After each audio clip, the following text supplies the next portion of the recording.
Hi, this is Group 9 and we'll be presenting gas-cooled reactors today. Gas-cooled reactors work by using gases to cool down the reactor core, as you can see in the pictures here, and go through a loop, driving the steam generator and being cooled by water so that they can go back to the middle of the reactor core. Gas-cooled reactors are important because they use natural uranium instead of enriched uranium as fuel. What this does is that it allows countries to become more self-sufficient instead of having to rely on other countries to provide them with enriched uranium.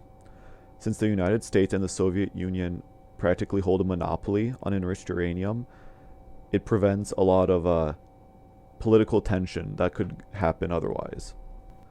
This map shows where natural uranium is harvested throughout the globe. As you can see, it's a lot more widespread than it would be if it were just controlled by the United States and Soviet Union.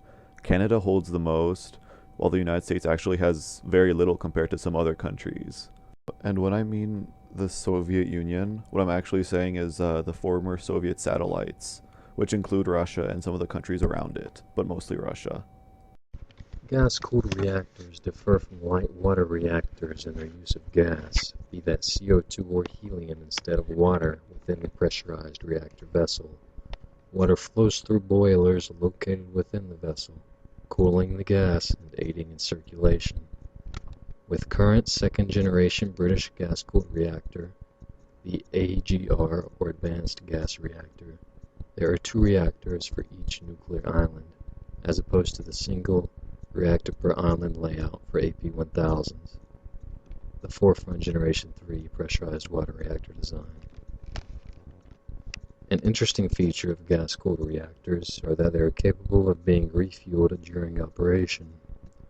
According to a paper found on the Rensselaer Polytechnic Institute website, vessels are composed of standpipes, charge tubes, boilers, circulators, upper and side shielding, along with control rods and fuel elements interwoven in a lock-and-key style graphite core, which increases the overall stability of the core.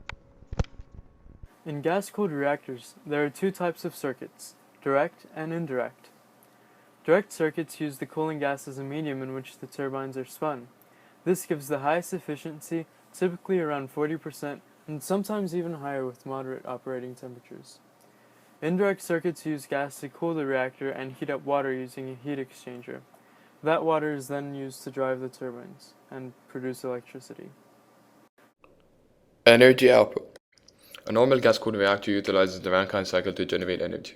In this cycle, the working fluid, usually water due to its desirable thermal properties and availability, enters the boiler to the left, which adds energy to it.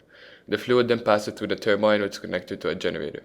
After leaving the turbine, it passes through the condenser, which removes excess heat from the system.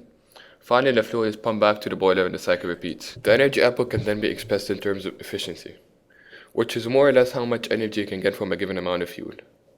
If efficiency is equal to 1, for example, then 100% of the fuel energy is yielded as work. And if efficiency is equal to 0, then all the energy is wasted. For a simple ideal Rankine cycle, efficiency is equal to 1 minus heat leaving the system, which is controlled by the cooling system, over heat entering the system, which is a function of the fuel burnt. The hypothetical limit of efficiency is 1 minus temperature of condenser over temperature of boiler. However, this is not attainable due to the laws of heat transfer. Safety. In the cooling system, the coolant is usually pressurized to improve its cooling properties. If for some reason the pressure of the coolant drops, its cooling ability may drop dramatically. For this reason, the pressure of the coolant has to be monitored closely, and emergency diesel powered pumps have to be installed to keep pumping the coolant in case of power loss. Another safety issue is that if the working fluid leaks into the core, it's going to rapidly vaporize, causing the pressure in the core to rise. For this reason, emergency relief valves are set to trigger the pressure in the core rises above safe levels. A structural safety concern is that concrete is used in the construction of the pressure vessel. Its temperature must be regulated to avoid the formation of cracks. For this reason, water pipes are set in the concrete to keep it from overheating. There are many economic advantages and disadvantages of the gas-cooled reactor, and Rod Adams, founder of Adams Atomic Engines Incorporated and former submarine engineer officer, explains the advantages and disadvantages to the gas-cooled reactors in comparison to the more common water-cooled reactors such as the boiling water reactor and the pressurized water reactor. Initial capital and operating costs are very similar between gas and water-cooled reactors. However, the specialized nature of the gas-cooled reactors require on-site building of structures, therefore dependent on the local labor costs. Meanwhile, the water-cooled reactor's disadvantages comes from the high transportation costs of transporting structures from manufacturing centers. Gas-cooled reactors, such as the Magnox reactors, use natural uranium with the Magnox alloy and have a potential output of 3,000 to 6,000 megawatt days per ton of heavy metal, while water-cooled reactors use enriched uranium-25 with a potential output of 5,000 to 25,000 megawatt days per ton of heavy metal. This measurement of energy comes from how much power is generated in one day, and dividing this number by 24 would give the number of kilowatt hours, a commonly accepted international system of units according to Thomson and Taylor. And 1 kilowatt hour is equal to 3.6 times 10 to the 6 joules.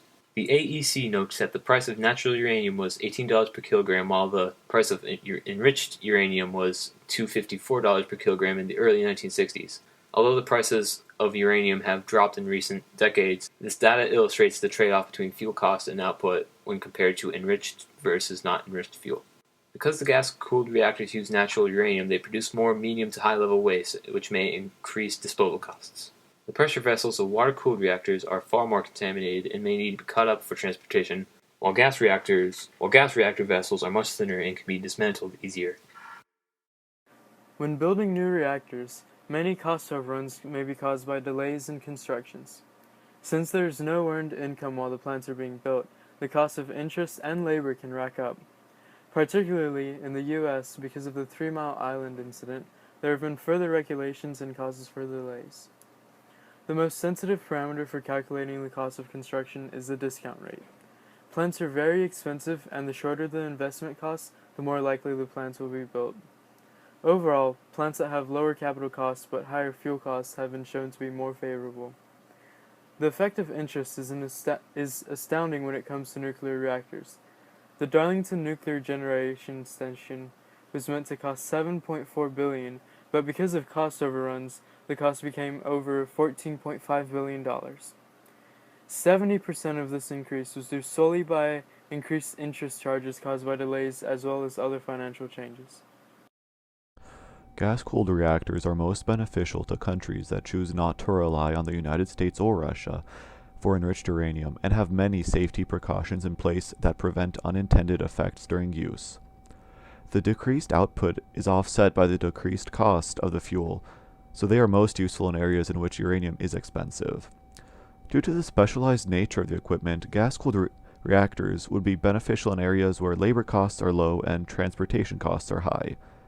Expanding the capabilities of the gas-cooled reactor would allow for the output capabilities of a water-cooled reactor with the reduced costs of fuel and dismantling associated with the gas-cooled reactors.